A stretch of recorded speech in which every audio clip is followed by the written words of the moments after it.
We're here at the National Tank Truck Carriers Safety Council meeting in Savannah, Georgia, visiting with Ronald Hawkins Jr., a driver for K-Limited in Toledo, Ohio.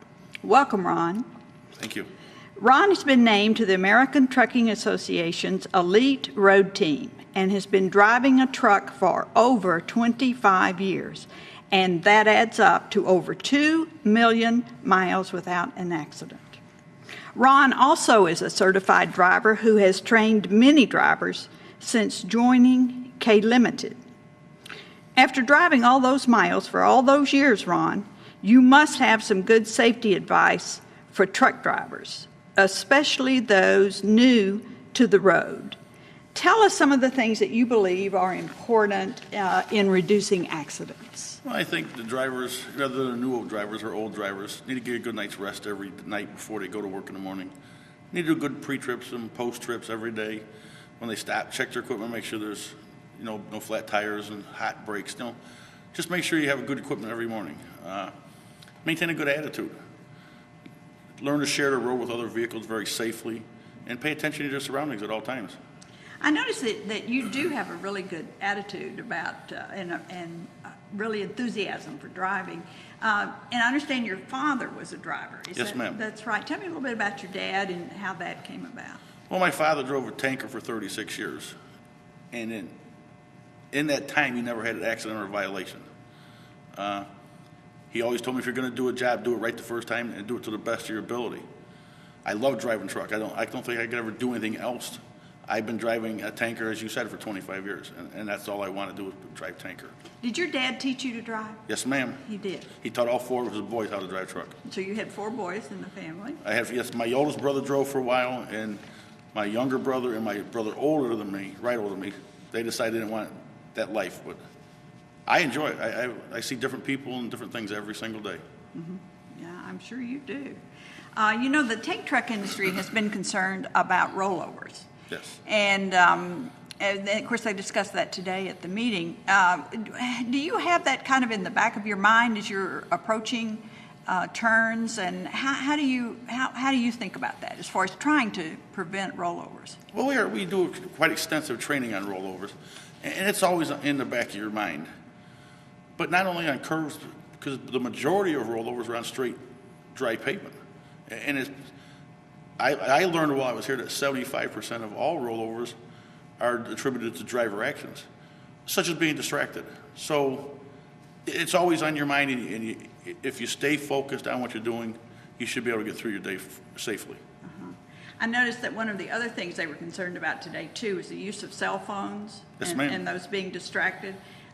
Your company probably has a policy of no cell phone use while you're driving, is that right? Yes, ma'am. Yeah. Are you think that's a good idea for that? Is it just too distracting? Oh, yes, ma'am. Instinct is for when the phone rings, a person's going to answer it. If you answer your phone, it takes your mind off what you're doing. Even if it's a hands-free, you're still concentrating on your conversation other than your driving. When I drive, I put my phone on vibrate. When I stop, then I'll check my phone for phone calls, and then return my phone calls. Only time I will call on a phone while in motion is if it's absolute emergency, which I haven't had yet. Mm-hmm. So that just hasn't occurred. You haven't had to Right. do that at all.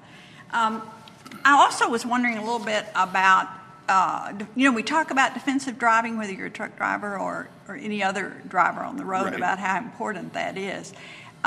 Explain to me a little bit about what defensive driving means, how you drive defensively. When you drive defensively, you're watching other people's actions around you. You prepare for their movements. You're not on offense. You're always looking to, in a case of an emergency or something that goes wrong, you're prepared to stop, or if you have to, move over to avoid another vehicle. But you're always watching other people's actions. You're very aware of your surroundings on all sides, top, bottom, on all 4 sides. So that's the main thing. You have to be very aware of your surroundings. Well, how do you handle coordinating defensive driving with having to meet those deadlines of getting your product picked up on time and delivered on time? Well, fortunately, my company would rather have me get there a few minutes late than not get there at all. So they would prefer, and I prefer, to drive defensively. And it might take a few minutes longer. You know, if I need to start a few minutes early in the morning. But like I said, they would rather have me get there a few minutes late than not at all, or get there after an accident. So. And a lot of that depends on the company's support, doesn't it? Oh, yes, ma'am. Yes, you have to have a lot of support for your company. And most companies are like that. In fact, I can't think of a company that doesn't support us that way. Another important issue for drivers is combating fatigue. Yes, ma'am. And we talked a little bit here at the meeting about sleep deprivation. Yes, ma'am. And so what do you advise drivers that to avoid becoming fatigued? Well, as I said before, you want to get a good night's sleep. If you're coming back from vacation, you want to try to get back in time so you can get a good night's sleep. Or if you're going on vacation, don't try to leave before you get off work. You know, keep your mind on your job and just be nice and steady and pay attention. The main thing is get a lot of rest. And if you're on the road and you're starting to get tired, you know, find a safe haven and stop, get out and walk around your truck, stretch a little bit. While you're at it, do a safety check. But if you stretch your muscles, it wakes you up. Go and wash your face, and just take your time until you're not fatigued anymore. When I assume when you go to load and to unload, are you out of the truck, or is someone else loading for you? I have both ways at different customers. So you are out of the truck at some time. It's some customers' places, yes. Yeah. And there are injuries that occur when you're out walking around the truck and managing hoses and that kind of thing. What do you think about, how do you be careful about that? Well, it goes back to being aware. When you come into the loading facility, you want to check and see what's there. You check for frayed wires, check for obstacles. If you see a problem, or it might be a slipping hazard, let the customer know. They can usually correct that before you load. If it's unsafe, have it corrected before you load. Don't do it just because it needs to be done. Make sure it's safe.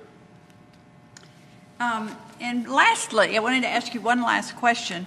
Are there some things out there that maybe drivers, even though they're professional drivers and drive a lot, may not be aware of that are really risks for them that they do need to know about, that maybe they wouldn't be thinking about every day? Do you think of anything like that? I can't think of anything that you shouldn't be aware of. It goes back to you have to have a good attitude, and you watch ahead as you're driving. You know, it's always 2 to 3 seconds ahead of you, so you can be prepared. So you should be prepared for anything on the road. So I can't think of anything that I wouldn't be aware of or prepared for. I was thinking from some of the discussions at the safety conference today that really, if your training is thorough and you really practice what you learn, that when something unexpected occurs, then you are more prepared for that. Oh, yes, ma'am. Don't you think? We constantly go through training. There's something always changing. And, you know, I learn from other drivers just by talking with other drivers. So if you take your training and practice what you're taught, you can get through a day with no problems at all. Yeah. Well, I can see why you're this American Trucking Association's road team captain after all these years of driving. Your expertise has certainly paid off. And thank you for being with us today. Well, thank you very much.